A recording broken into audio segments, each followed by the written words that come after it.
Rick, speak up. Thank you, Mr. Chair, and thank you, Tom. I'd like to thank you for your comments, sir. The scrutiny of government policies and actions is always appreciated, very much so. Thank you for that. It causes good, transparent discussions like what we're having here, which is something that I think has always been something that's been near and dear to past administrations to make sure that that there are no issues. And I think that's what's so good about Solon is that we have these all videotaped, all for the public to see exactly what we're thinking. We have Mr. Loebe's recorded video opinion, albeit not written, certainly holds up as we all keep these videotapes here. And this is one of the things that we have. We have your word. We know exactly what it is. We know what the law is in the area now. We've been educated, and I think we're all aware about that. I had questions about this, the same questions that were raised here this evening, and the questions that I had posed about this conflict, I believe, warranted that we should scrutinize further what the process would be. Without question, Mr. Stolarsky is an honorable man. His decisions are just, and I would believe that he would be the first person to recuse himself if anything were ever to come to that. We've all had, on occasion, the need to recuse ourselves. That's why I wanted to identify what the process would be first, so we could have these reviews that might be criminal and human resources. That is so not to address the person, but actually address the position that we're talking about. And even more importantly, if not just the person or the position, but the process. That is, how would you scrutinize these cases? How would you deal with the conflict?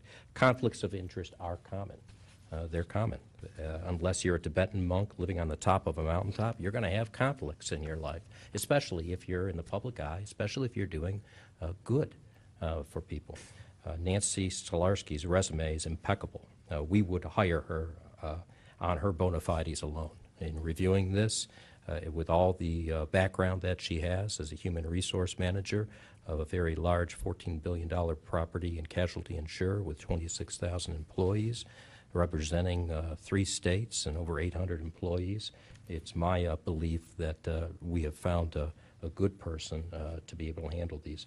All the work she's completed on our item number 11, the compensation scale and job classification, proves her worth.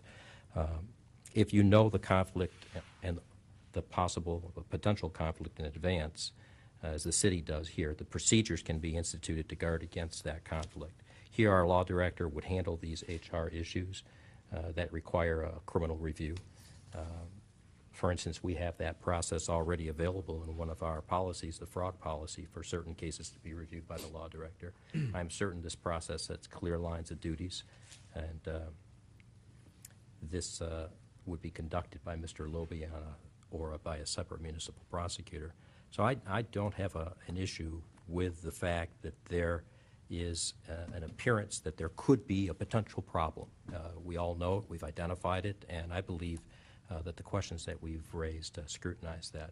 I also believe that the process in order to secure her as an employee has been impeccable and without question, and there is absolutely no evidence of any issues whatsoever as to the hiring of this lady. She is well deserving of this position. I think I would support it, but I would like to say, and I normally don't go on like this, but I actually very much do appreciate the questions. I think it's important that we do that, and I think that it's been a good discussion. So thank you very much. Thanks, Rick.